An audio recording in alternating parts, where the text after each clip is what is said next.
ఎందుకంటే నేను అనుభవంతో ఇవన్నీ చెప్తున్నా.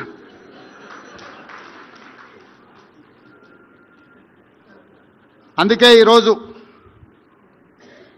రాజశేఖర రెడ్డి గారు మరణానంతరం 16 సంవత్సరాలు పూర్తయినా రైతుల పట్ల రాజశేఖర రెడ్డి గారికి ఉన్న అభిమానాన్ని గుర్తించి, రైతుల పట్ల కేవీపీ రామచంద్రరావు గారికి అభిమానం ఉందో లేదో నాకు తెలియదు, నేను అప్పుడు అడగలేదు. కానీ డాక్టర్ వైఎస్ రాజశేఖర రెడ్డి గారికి రైతుల పట్ల ఉన్న అభిమానం వ్యవసాయం దండగ కాదు, వ్యవసాయాన్ని పండుగ చేసి రైతునే రాజును చేయాలన్న వైఎస్ఆర్ ఆలోచనని కొనసాగించాలన్న ఆలోచనతో ఈరోజు కేవీపీ గారి కార్యక్రమాన్ని ఏర్పాటు చేయడం జరిగింది. ఈరోజు కాంగ్రెస్ పార్టీ కాదు, ఈ దేశంలో రాష్ట్ర ప్రభుత్వాలు ఏర్పడాలి అని అంటే ఖచ్చితంగా ఉచిత విద్యుత్ హామీ ఇవ్వాలన్నంత బలమైన ముద్ర రాజశేఖర రెడ్డి గారు ఈరోజు చెరగని ముద్ర రైతుల మెదళ్లలో రాజకీయాల మీద వారు ప్రభావితం చేసిండ్రు. ఆనాడు రాజశేఖర రెడ్డి గారు రైతులకు ఉచిత కరెంటు ఇవ్వాలి అన్నప్పుడు చాలా రకమైన చర్చలు జరిగినాయి. అసాధ్యమన్న వాళ్ళు ఎక్కువ మంది. కానీ 2004లో మొదటిసారి కాంగ్రెస్ ప్రభుత్వం ఏర్పడిన ఉమ్మడి ఆంధ్రప్రదేశ్ రాష్ట్రంలో ఎల్బీ స్టేడియంలో వేలాది మంది సమక్షంలో మొట్టమొదటి సంతకం వైఎస్ఆర్ గారు రైతులకు ఉచిత కరెంటు ఇవ్వడమే కాదు, వేలాది మంది రైతుల మీద ఉన్న క్రిమినల్ కేసెస్ను తొలగించి 1300 కోట్ల రూపాయల ఆనాటికి విద్యుత్ బకాయిలను ఒకే ఒక సంతకంతో రద్దు చేసిన నాయకుడు డాక్టర్ వైఎస్ రాజశేఖర రెడ్డి గారు.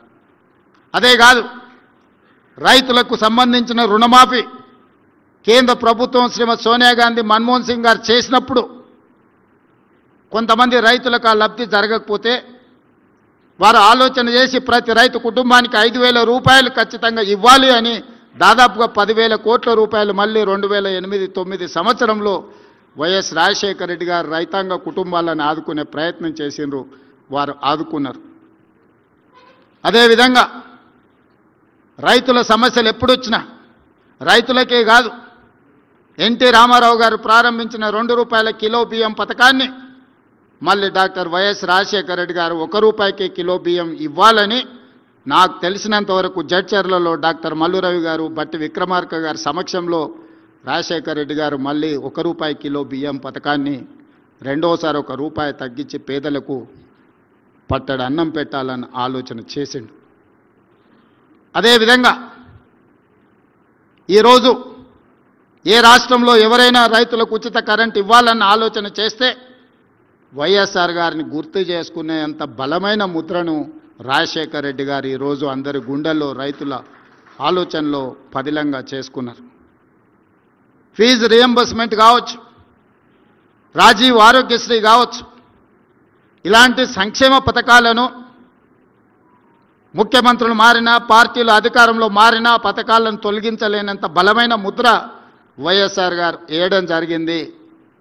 వారి ఆలోచనలు కొనసాగింపుగానే ఈనాడు తెలంగాణలో రాష్ట్ర ప్రభుత్వం పనిచేస్తుంది అని చెప్పి నేను ఈ సందర్భంగా సవినయంగా తెలియజేయదలుచుకున్నాను. రాజీవ్ ఆరోగ్యశ్రీ ఆనాడు రాజశేఖర రెడ్డి గారు 2 లక్షలతో ప్రారంభిస్తే ఈనాడు 10 లక్షల రూపాయలకు పెంచి రాజీవ్ ఆరోగ్యశ్రీని మేము కొనసాగిస్తున్నాం. ఫీజు రియంబర్స్మెంట్ని దళితులు, గిరిజనులు, ఆదివాసీలు, బలహీన వర్గాలకు సంబంధించిన పిల్లలే కాదు, మైనారిటీల పిల్లలు చదువుకోవాలి, డాక్టర్లు, లాయర్లు, ఇంజనీర్లు కావాలి అని 4% వైఎస్ రాజశేఖర రెడ్డి గారు రిజర్వేషన్లు ఇచ్చిన మైనారిటీ రిజర్వేషన్లను కూడా ఈనాడు కాంగ్రెస్ పార్టీ కొనసాగిస్తుంది. ఆ రిజర్వేషన్లతో పాటు ఈరోజు ఫీజు రియంబర్స్మెంట్ను కూడా ఈరోజు మేము కొనసాగిస్తున్నాం. ఆనాడు రూపాయి కిలో బియ్యం ఇస్తే ఈనాడు ఉచితమే కాదు, సన్న బియ్యాన్ని ప్రతి పేదవాడు తినాలి అని 3,10,00,000 మందికి తెలంగాణ రాష్ట్ర ప్రభుత్వం సన్న బియ్యం దేశంలోనే మొట్టమొదటిసారి ఈరోజు 3,10,00,000 మంది పేదలకు సన్న బియ్యం ఉచితంగా తెలంగాణ రాష్ట్ర ప్రభుత్వం పంచుతున్నది అని అంటే ఆ స్ఫూర్తిలో వైఎస్ఆర్ ఆలోచన, వారి యొక్క విధానం కొనసాగుతున్నదని చెప్పి నేను ఈ వేదిక మీద నుంచి చెప్పదలుచుకున్నాను. అదే కాదు, చాలామంది హామీలు ఇచ్చిండ్రు రైతు రుణమాఫీ గురించి.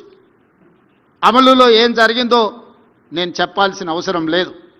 కానీ మా ప్రభుత్వం ఎన్నికల సందర్భంగా 2 లక్షల రూపాయల రుణమాఫీ చేస్తాము అని చెప్పి 3 నెలల్లోనే 25,35,964 రైతాంగ కుటుంబాలకు 20,617 కోట్ల రూపాయల రైతు రుణమాఫీ చేసి 2 లక్షల రూపాయల రుణం నుంచి రైతులకు విముక్తి కలిగించి తెలంగాణ రైతాంగానికి ఈరోజు అప్పు లేకుండా చేసిన ప్రభుత్వం తెలంగాణ రాష్ట్ర ప్రభుత్వం.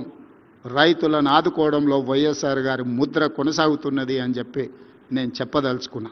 ఒకనాడు ఒరేసుకుంటే ఉరి వేసుకున్నట్లనే అని ఆనాటి ముఖ్యమంత్రి అంటే, మా ప్రభుత్వం ఏర్పడ్డ తర్వాత వరి వేసుకోండి చివరి గింజ వరకు కొంటాము అని భరోసా ఇవ్వడమే కాదు, ఆ వరికి కనీస మద్దతు ధరతో పాటు 500 రూపాయల బోనస్ ఇచ్చిన ప్రభుత్వం మాది. అందుకే ఈనాడు తెలంగాణ రాష్ట్రంలో 2024-25 సంవత్సరంలో 2,85,00,000 మెట్రిక్ టన్నుల వరి ధాన్యాన్ని ఉత్పత్తి చేసి భారతదేశంలోనే తెలంగాణ రాష్ట్రం మొదటి స్థానంలో నిలబడ్డది. ఒకనాడు ఆంధ్రప్రదేశ్ ఈస్ట్ వెస్ట్ గోదావరి జిల్లాలు వరి అత్యధికంగా పండిస్తారని చర్చ ఉండేది. కానీ నాడు నిజామాబాద్ కరీంనగర్ జిల్లాలు దేశంలోనే అత్యధిక వరి పండించే జిల్లాలుగా దేశంలోనే 2,85,00,000 క్వింటాళ్ళ వరి ధాన్యాన్ని ఉత్పత్తి చేస్తే ప్రతి గింజను మా ప్రభుత్వం కొన్నది, 500 రూపాయల బోనస్ కూడా ఇచ్చింది అని చెప్పి నేను ఈ సందర్భంగా గర్వంగా నేను చెప్పదలుచుకున్నా. ఈరోజు పాలేకర్ గారు ఒక సూచన చేసింది.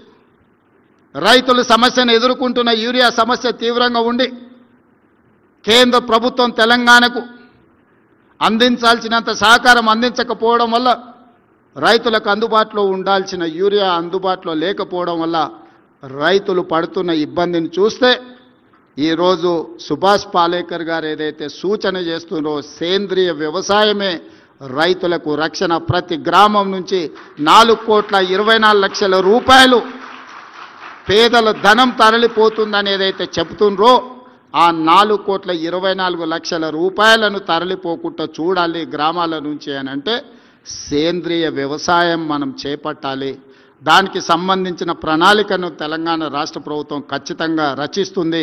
మా మిత్రులు శ్రీధర్ బాబు, బట్టి విక్రమార్క గారికి నేను సూచన చేస్తున్నా, రసాయనిక ఎరువుల వ్యవసాయం